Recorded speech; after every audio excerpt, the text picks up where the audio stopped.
Hi guys, welcome back to our channel Parimala స్టైరీ. ఈరోజు ఏంటంటే ఎప్పుడు చేసే బెండకాయ తాలింపు కాకుండా ఇలా డిఫరెంట్గా ఒకసారి ట్రై చేయండి. చాలా టేస్టీగా ఉంటుంది. అండ్ అలాగే మీరు కూడా ఒకసారి ట్రై చేసి టేస్ట్ ఎలా ఉందో నాకు కమెంట్ చేయండి. ముందుగా బెండకాయలన్నింటినీ వాష్ చేసి పక్కన పెట్టుకుని కట్ చేసుకుంటున్నాను అనమాట. పక్కనే డీప్ ఫ్రై కోసం అయితే ఆయిల్ కూడా హీట్ చేశానండి. ఆయిల్ కూడా బాగా హీట్ అయిపోయింది. బెండకాయలన్నింటినీ కట్ చేసుకొని ఇప్పుడు కొద్దిగా ఆయిల్లో అయితే వేసుకోవాలి. బెండకాయ డీప్ ఫ్రై చేస్తున్నాను మాత్రం అనుకోకండి. ఓవర్ డీప్ ఫ్రై అయితే అస్సలు చేయను. నార్మల్ డీప్ ఫ్రైయే చేస్తున్నానండి. ఓకేనా? ఎందుకు అంటే ఇది తాలింపు కదా, ఫ్రై కాదు. కాబట్టి మనం ఎప్పుడు బెండకాయ తాలింపు చేసినా తాలింపు పెట్టేసి ఒకేసారి బెండకాయలన్నీ వేసి మగ్గిస్తాం కదా.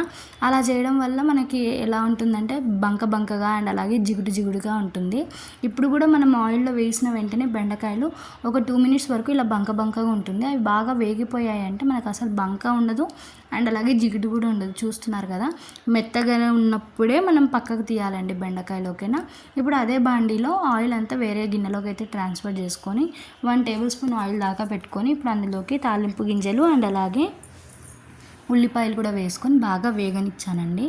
ఇప్పుడు అందులోకి అల్లం వెల్లుల్లి పేస్ట్ కూడా వేసుకొని పచ్చివాసన పోయేదాకా బాగా వేగనిచ్చి చిటికెడంత పసుపు కూడా వేసుకొని ఇప్పుడు ముందుగా మనం ఫ్రై చేసి పెట్టుకున్నాం కదా బెండకాయలు, అవి కూడా వేసుకొని మొత్తం తాలింపు అంతా వాటికి పట్టేలాగా అయితే మిక్స్ చేసుకోండి.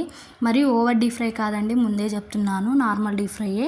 రుచికి సరిపడంత ఉప్పు అండ్ అలాగే మీరు ఎంతైతే కారం తినగలుగుతారో అంత కారం కూడా వేసుకొని బాగా మిక్స్ చేసుకోండి. ఇప్పుడు అందులోకి 4 tablespoons ఒట్టి కొబ్బరి పొడి అయితే వేసుకున్నానండి.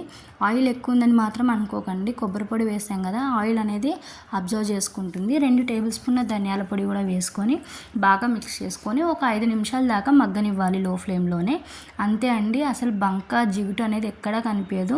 చాలా అంటే చాలా టేస్టీగా ఉంటుంది. మీరు కూడా ఒకసారి ట్రై చేయండి. ఓకేనా?